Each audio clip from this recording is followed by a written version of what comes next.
So, just to go on from what we were doing before, what I've done now is I've actually secured this mounting for the steering rack, and I've actually wired up this steering rack protection bar, which I'll show you in a second. But like everything with these older cars, you need to it can be quite difficult to put things on. There's not a lot of space now because the body's off, of course. And you can imagine doing this in situ with the body on, it would be quite difficult. But you've really got to put on one section at a time, or it can get very difficult to get to the bolts. So, like anything, you have to be fairly methodical with it. So what I've done is that bracket now, there's a rubber cushion in between that, which gives it the flexibility that it needs. And this is the top bracket which goes on there. So what I've done is I've secured that one first, and then I've made sure that these go right the way in, because obviously once they're sandblasted and cleaned, you need to make sure they go fully home. Otherwise, what you don't want to do is start having problems when you get to this point where it's in an awkward position, where you can turn them freely. Make sure you put them in and out and make sure they're good. This top one here was particularly tight. It's okay now, but it was tight because it was painted. And paint's always a bit of an enemy with these things. So what I can do now is I can actually put that one on, and I've still got space around before I put the steering rack on to set it up. So that's what I'm going to do now, set that one up.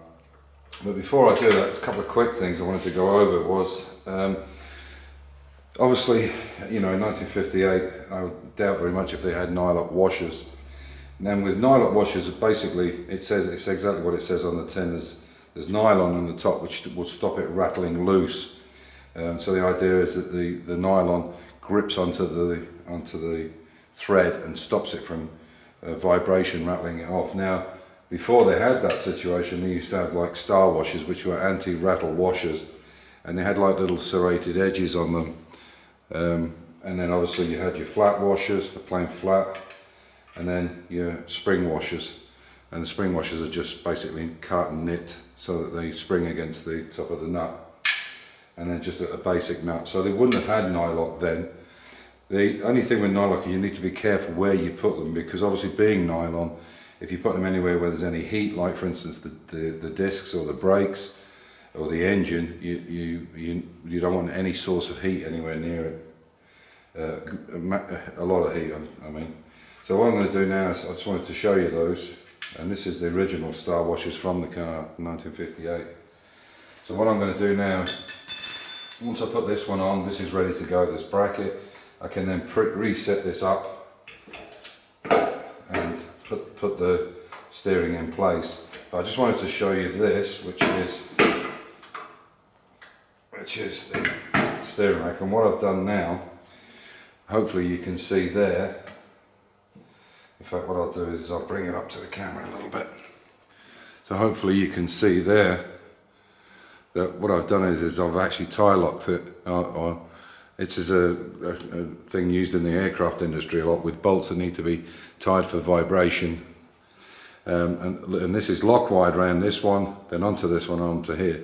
You could put a loop through them, but this is a better way to do it, where you make the wire slightly longer, catch it here, and then push it through. So these now can't turn against each other, and it's locked off. And this plate, my understanding of this plate, I've not found this for sure, but my understanding of this plate is that if this rubber was to fail, this couldn't come off. At least it would stay attached to the car. It would have very bad steering, but at least it wouldn't come apart completely and fail, and you'd lose the steering completely. So I believe that's why that's there. And as you can see, there's special spaces in there, and I think that's why it's on. If anybody knows better, could you let me know, please? So, as you can see, we've got the, I put that bracket on earlier. We've now got this on, I've got this other side on as well, and you can see that the actual steering rack is still loose. Obviously, you want to keep it like that so you can get the bolts in easier. So I'm pretty much ready now to tighten that up. I'll just double check everything, all the nuts and bolts are in. It's really just a matter of centralising it and tightening up. But obviously if that can move, it needs to be make sure it's absolutely correct and square on. So the next thing down is to tighten everything down and get everything in the right position. So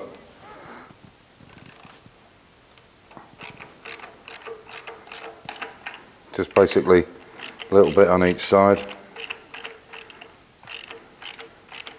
It's not too tight, just so I can get everything moved around.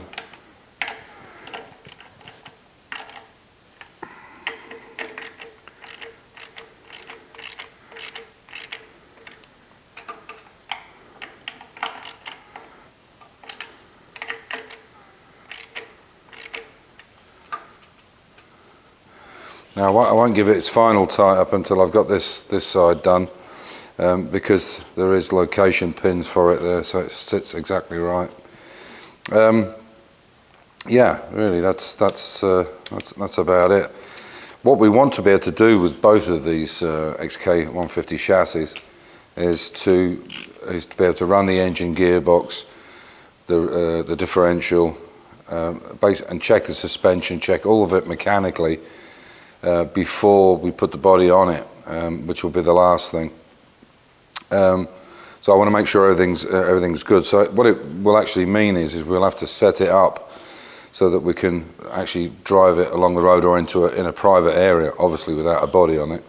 So what we'll end up doing is probably making a bracket at the back here for the steering shaft, and we'll just use a box or a seat or something, because I want to check in. Even though the pedals will have to come back off again, obviously, to insert the body back on it, or something, and certainly the steering.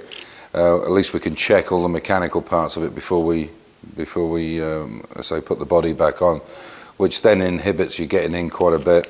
And this is the nice thing about a chassis car.